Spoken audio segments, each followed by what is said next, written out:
Nuevamente y una vez más me veo en la tesitura de instruir como pedante eminencia sobre el legado perdido e inapreciado del maestro de Providence, hijo puta Lovecraft. No encuentro ninguna forma de abarcar lo que no empiece poniendo en entredicho lo que se crea saber de él, porque el problema primordial del legado lovecraftiano es que no se conoce. Para ponerse a tratar cualquier materia se necesitan referentes del tema. Si eres ebanista sabes de madera, si eres herrero sabes de aleaciones, si eres influencer no sabes de nada pero te enriqueces igual. Y como en materia de mitología lovecraftiana no existen referentes más allá del pulpo de mierda, tengo que partir de cero cada vez que hable de hijo puta Lovecraft. Me dan ganas de matar al hijo puta. Créeme, querido espectador, cuando te digo que en verdad lamento no lamentar sonar tan pedante. Pero el asunto es como te lo cuento. Y uno solo se puede cerciorarse del caso cuando realmente ha leído en extensión a Lovecraft y reconoce sus referentes, de forma que pueda responder a preguntas tales como...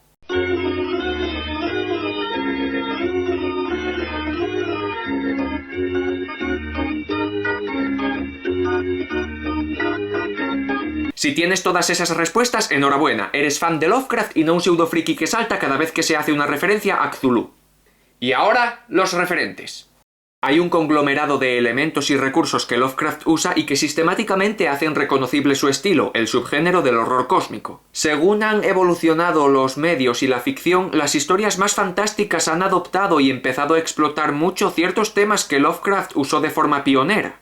Hoy día todo lo que tenga tentáculos y o venga de otra dimensión es lovecraftiano, pero esa asociación es una parida, nuevamente por falta de referentes. El asunto sería lograr una macedonia de elementos de horror cósmico y unificarlos para que una historia sea catalogada de lovecraftiana. Esto es altamente improbable por la puñetera falta de referentes. No hace falta que chilles. Pero el horror cósmico y los recursos lovecraftianos son algo que se retroalimenta. Si algo parece lovecraftiano es porque tiene toques de horror cósmico, y si algo tiene toques de horror cósmico se remite casi por absoluto a términos lovecraftianos. Hay que tener en consideración que un toque lovecraftiano o de horror cósmico aislados en una historia moderna no hacen a esta historia digna del adjetivo lovecraftiana en toda su extensión. No porque contenga corruptelas policiales y guerra contra la mafia Batman es de género noir, menos cuando es Batman noir, claro. Estoy harto de que se use a la ligera el adjetivo, por ejemplo diciendo que Horizonte Final es lovecraftiano. Terror en el espacio no es lo mismo que horror cósmico, ni de lejos. En cualquier caso, el tema de hoy es ese, pequeñas circunstancias o apariciones en pelis que me han llamado la atención por reminiscencias lovecraftianas que las vuelven identificables para mí.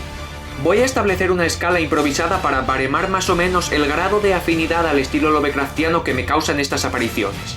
Será un simple estilo de 5 estrellas pero con referencias lovecraftianas. No hace falta que las entendáis, y si lo hacéis no elucubréis sobre la relación de los puestos del top con las referencias porque solo pretendo meter fanservice. De menor a mayor el nivel será Pulpo a la gallega, Innominable, Maldición de Sarnath, Ciudad de Decadaz y Llave de Plata. Vamos allá, este es, con pleno conocimiento de causa fanboyista y de ninguna manera equívoco, mi top 9 de cosas lovecraftianas halladas en pelis.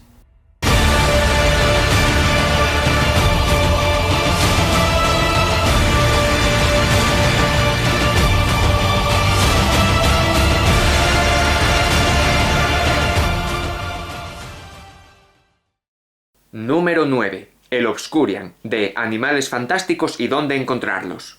Una peli que tenía su encanto y su lore interesante, pero que arruinaron con secuelas que no aportan un pijo. Animales Fantásticos, los secretos de Dumbledore. ¿Qué secreto? Que era maricón y no se atrevía a salir del armario, fin. Lo de los animales valió para una y no más, en fin, el dinero. El Obscurian es una cosa que Ezra Miller tenía dentro y le causaba delirios con voces infernales, lo que llevó al joven a enrollarse con una menor, atracar a punta de pistola y huir de la justicia a lo largo y ancho de América para tener las piernas a punto y hacer su peli de Flash. Actor de método y fumeta, este chico lo tiene todo.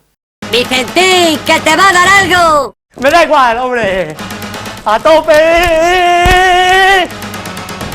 Y lo mejor es que el Obscurian como metáfora de la demencia podría funcionar, pero en realidad es una manifestación de rencor, ira y macedonia de sentimientos negativos reprimida.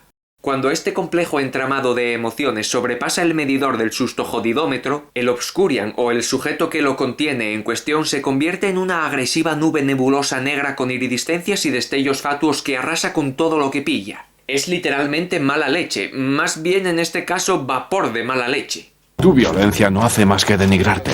Cuando está desbocado pero tiene un momento de reposo, el Obscurian mantiene una forma abstracta pero más sólida, parecida a una telaraña de silicona desprendida en una casa abandonada. Vaya comparación retórica más inusual. Pero funciona. Hablo como un auténtico prodigio. La apariencia informe y carente de facciones o rasgos biológicos en una entidad no humana es bastante típico en manifestaciones de horror cósmico, un recurso hasta estereotípico de hecho, cuando se trata de mostrar lo anómala que puede llegar a ser una forma de vida ajena a lo que interpretamos como criaturas extraterrestres. En mi escala lovecraftiana, el Obscurian sería innominable, simple pero funcional. Número 8. El Ghidorah de la trilogía de Godzilla de Netflix. Bueno, aquí todavía peor, de 3 pelis no se salva ni una. Ya critiqué al Netflixila en la prehistoria de mi canal y mis impresiones siguen prístinas. Pero también sigo pensando que el concepto de Ghidorah es asombroso y lo más lovecraftiano que ha tenido la saga de Godzilla. Es una manifestación invocada desde un plano existencial más allá de cualquier rincón o coordenada astrológicos ideados por la ciencia. Es anodino por necesidad y su forma de revelarse es un desafío para los cosmonautas de la peli. Por más empeño que ponen en cuantificar su masa, extensión, fluctuaciones, longitudes y frecuencias de onda y características materiales no consiguen completar un puto cálculo. Y recordemos que esto era como 20.000 años en el futuro. La tecnología aeroespacial y el entendimiento de la física son mucho más superiores porque lo impone el género de ciencia ficción. Pero aún así la tripulación es incapaz de clasificar qué es este Ghidorah y cómo funciona en su entorno. Es absolutamente alternativo a todo lo que conocen. Elegí un mal día para dejar de oler pegamento. Por la mayor parte de la peli el ser se mantiene intangible. No puede recibir daño pero sí causarlo. Esta es solo una de sus varias propiedades inabarcables. Desprende electricidad, absorbe cualquier tipo de emulsión de energía, manipula la presión atmosférica y hasta repliega el espacio-tiempo. Esta sucesión de habilidades solo suman y agravan el hecho de que no hay forma de contener ni mucho menos destruir a esta manifestación adimensional. Eso sí, al final gana el poder de la voluntad porque los seres humanos somos muy valiosos y útiles. Por eso esta trilogía es un ciclo de desacuerdos y cagadas que se intentan solventar por medio de más desacuerdos y cagadas. Os acabo de ahorrar 26 euros y perder tiempo con auténtico terrorismo intelectual. Pero claro, la lucha estaba en la mente. Anda, bésame el psicoanálisis, Shinji republicano. Lo de replegar el espacio-tiempo es muy interesante porque lo hacen sutil y se narra de una forma bastante tenebrosa. Cuando Ghidorah se aparece ante la nave en los ordenadores, los registros de la tripulación muestran los signos vitales de todas las personas como muertas, pero la nave no es destruida hasta minutos después.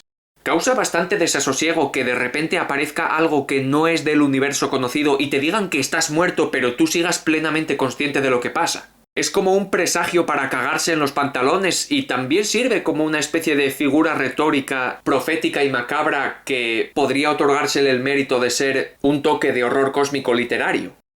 Lo más impresionante del glosario de poderes del Ghidorah de Netflix es que no los usa por necesidad o por elección. Son rasgos inherentes a su naturaleza, únicamente los manipula individualmente si siente la necesidad. Por ejemplo, luchando con Godzilla. Bueno, llamarlo lucha implicaría dos fuerzas opuestas chocando, pero realmente en la peli es Godzilla inmovilizado hasta que la trama humana usa el poder del guión.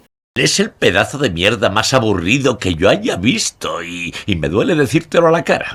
Pero aún así la presencia y lista de efectos que rodean al Rey del Vacío, a la Muerte Dorada, al Ghidorah de Netflix lo vuelven irrevocablemente ajeno a nuestra realidad. Por lo tanto, en mi escala lovecraftiana se queda en Maldición de Sarnath. Número 7. El Galactus de Los Cuatro Fantásticos y Silver Surfer. Ya sé que esta interpretación poco tiene que ver con el cómic y que las pelis de Los Cuatro Fantásticos de los 2000 supuestamente no son gran cosa. Puede que las pelis de superhéroes pre-Marvel Studios se queden atrás, pero prefiero ver Daredevil que Thor Ragnarok, así que empate. Pero de forma parecida al Obscurian y encima con el toque galáctico, este personaje es un ejemplo perfecto de una amenaza extraespacial informe que supone el fin de cualquier pequeño mundo que esté en su trayectoria. Una masa nebulosa que se alimenta de planetas es un principio lovecraftiano muy válido, una fuerza cósmica que arrasa cosas más simples en una cadena alimenticia universal descorazonada y que manifiesta lo fútil que es un simple astro para un eslabón mayor. A veces no hay que complicarse en extensión para apreciar algo lovecraftiano, solo seguir una regla primordial que nos legó Qui-Gon Jinn. Siempre hay un pez más grande. Es un fenómeno espacial que no tiene consciencia, o bien es tan grandilocuente que para nosotros no tiene sentido, pero se mueve por una regla biológica a gran escala. Y es que a su manera es una criatura que se está alimentando, y pilla lo que tiene por delante porque así es como funciona. Analizándolo con la lógica del horror cósmico, no es antinatural, es simplemente que padece otra naturaleza. Pero si la extrapolamos no es más que un agente mayor en un ecosistema mucho más amplio. Y de la misma forma que la leona caza a la gacela, el Galactus se come a tu planeta. Por lo tanto, obtiene una calificación de innominable. Número 6. Los heptápodos, de La Llegada. Esta peli es muy interesante y original, aunque quizás demasiado extensa para lo que quiere contar. Como Dune, por algo son del mismo director. Es una peli de contacto alienígena muy genuina y que trata más de la diplomacia y el contacto con los misteriosos seres que nos visitan en sus pepinos volantes no identificados que una simple amenaza de guerra extraespacial. En el tema lovecraftiano, estos extraterrestres no reciben mérito por parecer sepias gigantes andantes, sino por cómo está diseñada su cultura y entendimiento del medio que habitan, el cual abarcan con una perspectiva muy particular. Su codificación biológica y sensorial es radicalmente diferente a la nuestra, su lenguaje muy críptico y su interpretación del fenómeno por nosotros percibido como tiempo es omnidireccional. Para ellos no existe pasado, presente y futuro. Se expresan por medio de una iconografía donde no existen los tiempos verbales y las acciones y situaciones que transmite su idioma son puramente conceptuales. Y ahí se encuentra el interesantísimo nudo de la película. Toda la trama trata de la búsqueda y desencriptación de un sistema para interpretar el complejo idioma de los heptápodos. Y da la sensación de que exponerse a su presencia y su contacto durante un tiempo determinado desbloquea un sexto sentido en la mente humana que selectivamente nos dota de recuerdos que no se construirán hasta el futuro, adquiriendo así parte de la capacidad sensorial de estos aliens. La información que almacenamos entonces llega en el momento idóneo sin importar que la hayamos vivido o no. Es como Ataque a los Titanes pero con utilidad dramática. Mucho mejor. No he visto tratamiento de una raza alienígena tan elaborado en ninguna otra peli, o al menos aún no me ha llegado tal recuerdo desde el futuro. Igual a vosotros sí, ponedme algún ejemplo. Pero por todo lo dicho, pongo a los heptápodos en este puesto. Número 5. Coño verga, con lo bien que iba, huevón. El final de La cabaña en el bosque. Una de las mejores pelis de los 2010s. Llena de clichés y una fórmula slasher vista 1000 veces pero con un giro inigualable, dirigida por el que te trajo las 2 primeras de Los Vengadores, Buffy cazavampiros y solo una de las malas versiones de la Liga de la Justicia, porque 4 horas de lo mismo con filtro sepia no hacen mejor a la de Snyder aunque su hija haya muerto. ¡Ha muerto!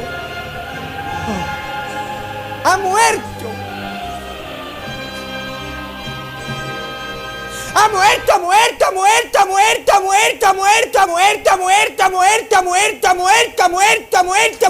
Vale, lo he entendido. La mejor Liga de la Justicia es la de las pelis animadas con su saga de Apocalypse. ¡Cojones ya! Pero en cuanto a La cabaña en el bosque, es una clásica peli de adolescentes de 30 años solos ante el peligro que van cayendo uno a uno. Bueno, un slasher, lo que acabo de decir, si es que tengo Alzheimer juvenil. Y ahora el spoilerazo. Salta donde quieras si no viste la peli porque tuviste ya 10 años para hacerlo. Aquí lo revolucionario es la existencia de un proyecto intergubernamental que obedece a un principio de necesidad en la Tierra desde sus eras más pretéritas. Se ha perpetuado un ciclo de sacrificios necesarios para la calma de los dioses antiguos y la idea detrás de la cabaña es realizar un ritual donde las víctimas escogen involuntariamente una reliquia vinculada a algún monstruo y ese monstruo les dará muerte para completar la ofrenda. ¡Sacrifiquémoslo a nuestro Dios! Obviando la idea cojonudísima de una granja subterránea de bestias mitológicas con amuletos que las invocan, en los últimos instantes de la peli Sigourney Weaver nos confiesa en términos absolutamente técnicos el tema y lo que dice es horror cósmico de manual. La Tierra no es nuestra, pertenece a fuerzas primordiales antiquísimas para las que no somos más que insectos. Querría aprovechar para puntualizar que esto siempre se dice a la ligera y ya es un cliché, pero os recomiendo que de verdad penséis en cómo veis vosotros a las hormigas y luego tratéis de imaginar algo irreconocible por la memoria humana que nos mire a nosotros con esa misma indiferencia. Piensa qué pasaría si las montañas y cordilleras en realidad fuesen seres primarios con la forma de una babosa pero a escala planetaria. Imagínate tú que la Tierra se levantase y los bosques migrasen. De nuevo, todo es figurativo y tomado a la ligera. Sí, sabemos que la civilización ha ido tirando para adelante y sabemos que una vez hubo mamuts, incluso una era de millones de años donde solo había reptiles gigantes en el planeta. Pero si te pones en la tesitura de que eso una vez de verdad pasó, y el planeta estuvo en unas condiciones concretas por mucho tiempo, y todo aquello en cierto punto se acabó, puedes intentar ejercitar una empatía apocalíptica y figurarte que todo lo que conoces un día puede acabar. Imagínate el tema del COVID perpetuamente. Puedes pensar en una vida donde solo puedes estar en casa y el mundo de afuera cambia a tu alrededor. ¿Qué cara se nos quedaría ante la desolación absoluta y el cambio hacia una nueva era donde nosotros solo existimos como puros observadores? Pues ala, ahí tenéis pildorita de horror cósmico. Nos quedamos sin palabras, ¿no? El enigma humano, evidentemente. El sacrificio lleva milenios practicándose porque es la única naturaleza artificial que podemos perpetuar los humanos para poder seguir viviendo en un mundo que nunca nos perteneció de primeras. Solo nos asentamos en él más tarde. Las implicaciones lovecraftianas son ineludibles en esta escena de la cabaña en el bosque. Al final de la peli, por pura necedad, el ritual no se completa y los antiguos emergen, aunque solo alcanzamos a ver una mano titánica que surge del suelo. Bueno, parece el final de God of War 2 más que otra cosa, pero mejor eso que un tentáculo. La inspiración y base del clímax de la cabaña en el bosque tienen una influencia de la literatura de Lovecraft absoluta. Número 4. Prometheus. Bueno, en la intro dije que terror en el espacio no es lo mismo que horror cósmico, pero no dije que fuese imposible una historia de horror cósmico emplazada en el espacio. En la literatura del círculo de Lovecraft tenemos de ejemplo el relato coescrito En los muros de Eryx y el ciclo de Aihai, que es Marte en la mitología de Clark Ashton Smith. Esta peli siempre me pareció muy minusvalorada y atacada, y a mí como precuela y eventual origen de la saga Alien me encanta. Lo que pasa es que la saga no tira porque ahora Fox es de Hitler, digo de Disney, y así no avanza la cosa. Llegó para quedarse con nuestras mujeres y con nuestras cosechas. El muy hijo de puta. Pero el emplazamiento y rumbo argumental de Prometheus recrean con muy buen ritmo lo que en esencia es una historia de horror cósmico.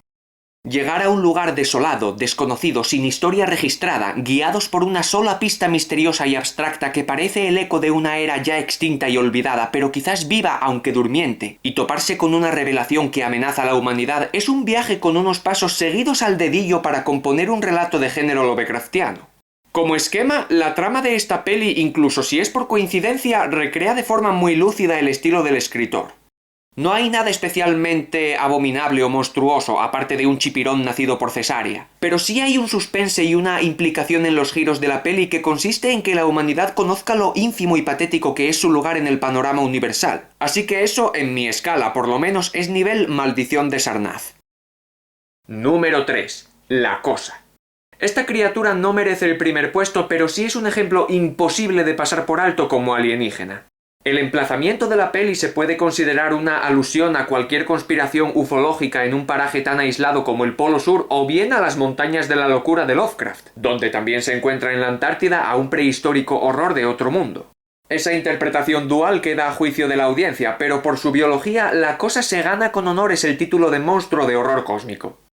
También es ejemplar la atmósfera trabajadísima y el suspense de la cinta, sin embargo lo que hay que tener en cuenta es que como forma de vida extraterrestre la cosa es irrepetible. Si por algo destacaba Lovecraft era por diseñar alienígenas realmente funcionales como algo ajeno a la naturaleza que conocemos y la cosa encaja perfectamente como eso. Es un organismo con adaptabilidad latente y perpetua además de una capacidad de dispersión muy amenazante. Al menor contacto físico con otra forma de vida, esta puede ser absorbida y o suplantada o peor, contagiada aparte de forma que nazca una nueva cosa.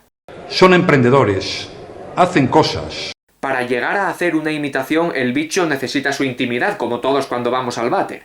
Pero una vez lo logra, el fenómeno de camuflaje es casi imperceptible, a diferencia de nuestros olores en el baño. Pero la cosa no necesita flis después de echar un ñordo.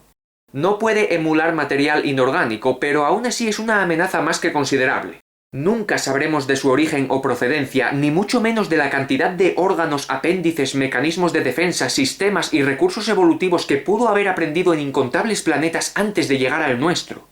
Contemplar a la cosa cambiar de forma es horripilante. Su cuerpo debe reajustarse y dejar al descubierto ciertas partes para acomodarse y hacer surgir las del nuevo avatar.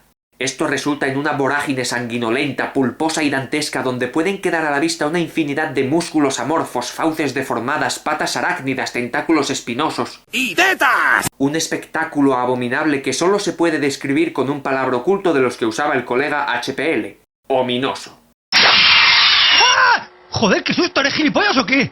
Esto suma un peligro directo al estar en presencia de la cosa que va más allá del acecho y la tensión de a quién puede haber suplantado, porque da la impresión de que en medio de la transformación la cosa puede usar cualquier apéndice aleatorio para atacar. Se abusa mucho de la creencia en las formas intrincadas y abstractas de la mitología lovecraftiana, pero el retorcimiento de estómago que causa la cosa con sus cambios polimorfos, gore, carnosos y babosos la dignifican como un monstruo del horror cósmico. Además, es un puesto con honores porque es la segunda vez que meto al enigma de otro mundo en uno de mis tops. Lo tengo también en el top de alienígenas más fascinantes. Os dejo el vídeo aquí arriba ya que estoy. Y le voy a dar la categoría de Ciudad de Kadaz. Una de las formas de vida extraterrestres más apasionantes, complejas y aberrantes. Mandatoriamente lovecraftiana. La cosa se queda en el tercer puesto. Número 2. Nope. La cosa parecía lo más lovecraftiano que se hizo en el cine, ¿eh? Pues no. Porque yo vi esta peli, que duró una semana en taquilla, que nadie va a recordar que existió siquiera, y me topé con un relato rural de horror cósmico hiper original. En esta cinta nada es lo que esperas. Spoilers a la vista, pasa al primer puesto si quieres. Son un hermano y una hermana que tienen un rancho de caballos y económicamente van como el culo. Hasta ahí, todo normal. Por si esto fuera poco, sus reses van desapareciendo y acaban por descubrir que los acecha una nube. Esa nube causa apagones y empieza a absorber cosas con un torbellino, incluyendo a todo el público de otro rancho temático del antiguo oeste que hay cerca. Hasta ahí, todo normal. Al final resulta que la nube es un truco de camuflaje de un ovni, pero este ovni no es una nave, es un ser orgánico que tiene forma de ovni. Y luego empieza a desdoblarse en un alienígena con una inusual forma que parece una sábana papirofléxica al viento o algún tipo de microorganismo de aspecto simple pero masificado, con aletas, alas, capas, no sé, pero es extraordinario. Es como si hubiesen convertido a Mothra en un ángel de Evangelion. Si Hideaki Anno dirigiese Shin Mothra, esto es lo que aparecería. Esta peli me rompió los esquemas como ninguna otra. Acaba de empezar la década de los 2020 y estoy seguro de que esta es una de las mejores que veré. ¡Vicentín, que te va a dar algo! ¡Calla, que no tienes ni puta idea! Aparte de que el suspense de la historia y el cómo se va dilucidando el comportamiento de esta extraña presencia son súper inmersivos, la propia cinta tiene misterios inconexos pero con cierto trasfondo, aunque no se revelan explícitamente. Eso le aporta un toque de desconcierto casi a lo David Lynch. Y la peli también tiene su propia retroalimentación con cosas que cobran sentido cuanto más avanza la acción, como descubrir que no hay que mirar al ovni directamente para que no active su mecanismo de absorción, el hecho de que lluevan sangre y pertenencias como llaves, gafas, asientos plásticos o partes de coches porque la criatura no digiere material inorgánico, y también podríamos considerar que hay una deconstrucción de la leyenda urbana de abducciones de ganado por parte de platillos volantes. Pero lo más inolvidable e increíble siempre será lo creativo y bien construido que está el guión. Es ingeniosísimo y mega original de la hostia hacer que el ovni sea el propio extraterrestre. Eso revienta cualquier estándar previo. Apuesto a que nunca habéis visto algo así, a menos que conozcáis la saga de cierre de los platillos volantes de Ultraman Leo. De verdad, que es lo más lovecraftiano que he visto en años. Realmente es un diamante en bruto mucho más allá de su leve temática de invasión alienígena. No puedo expresar plenamente lo impresionante que es la forma en que rompe con lo tradicional esta peli. Y solo lo agrava más el hecho de que no se vaya a recordar por lo clandestina que es.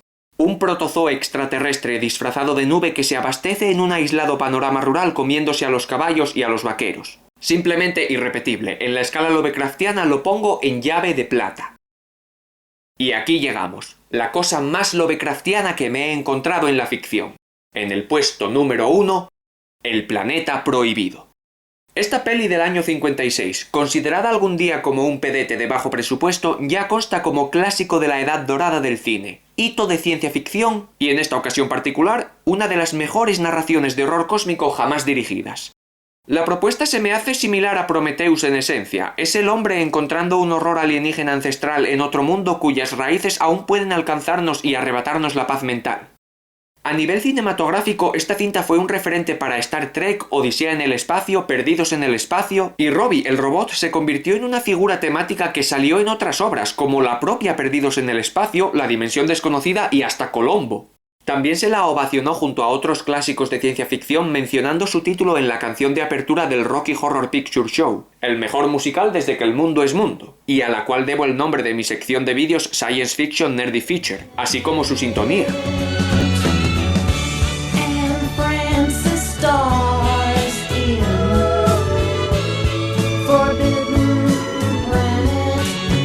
par de datos curiosos es que El planeta prohibido contiene la primera minifalda de la historia del cine, y el hecho de que Anne Francis tuviera tal atuendo y apareciese descalza toda la peli hizo que ésta se censurara por varios años fuera de América.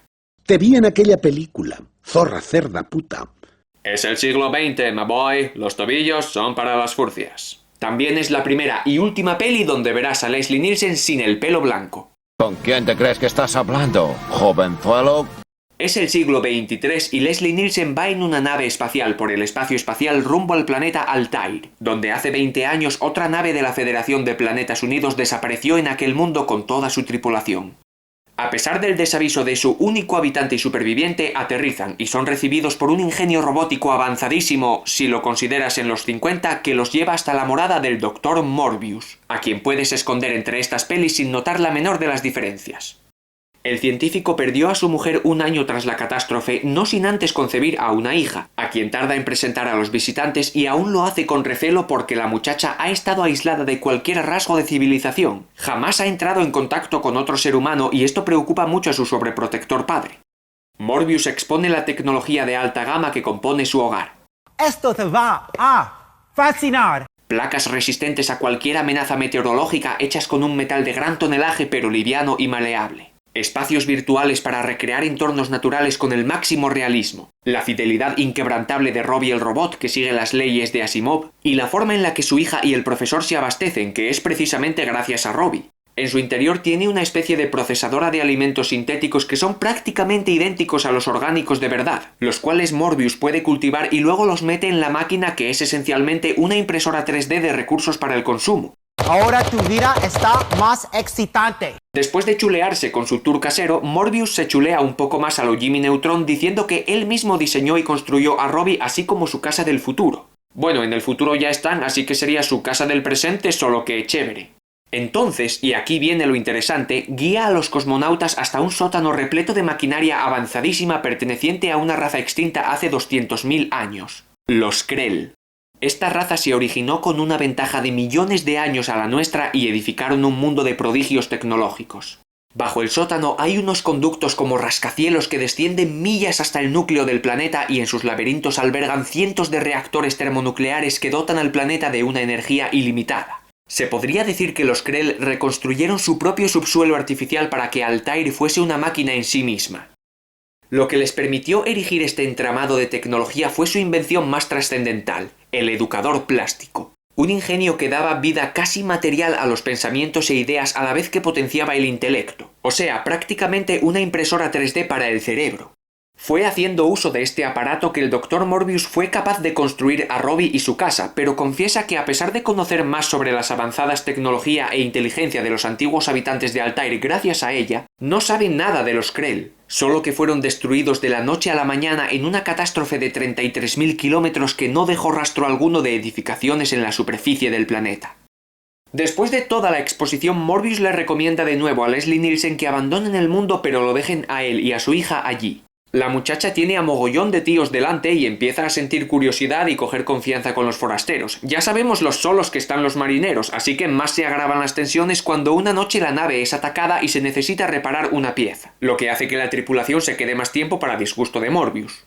La única pista dejada en el ataque es una huella de la que se saca un molde de escayola con una forma monstruosa. Eso sí, es interesante. Mientras Robbie ayuda con las reparaciones, Morbius revela un último secreto de los Krell. Su destrucción fue inintencionalmente autoinfligida, pues el uso continuado del educador plástico hizo aflorar una parte de su psique dormida, un salvajismo albergado en los orígenes más irracionales y primarios. El animal interior de los Krell los poseyó y su propia fuerza psíquica acabó con toda la raza. Morbius bautizó esta manifestación como el monstruo de Id, y deja caer que un vestigio de este fue el que atacó la nave. Repite que deben irse de allí y dejarlo a él y a su hija. Pero vamos a ver, niño, ¿no te he dicho hace un rato que te fueras a tomar por el culo? La noche siguiente, los hombres del espacio delimitan un perímetro con barreras láser y enfrentan a la fuerza invisible que vagamente alcanzan a ver gracias a los destellos de la barrera. Tras el encuentro, Leslie Nielsen corre a llevarse a Morbius y a su hija, pero el científico rehúye al capitán negándose de nuevo, aun cuando el monstruo de Id irrumpe en la casa destruyendo todo en su paso hasta el sótano persiguiendo a la joven y a su padre. Solo quiero desearle suerte, contamos con usted. Entonces Leslie Nielsen descubre lo que pasa y obliga a Morbius a confrontar sus pensamientos. El monstruo de Id provenía del subconsciente del Doctor, quien rechazaba la idea de regresar a la civilización por miedo a ser separado de su hija al comprobar que podría perder su favor por intentar apartarla de otros seres humanos.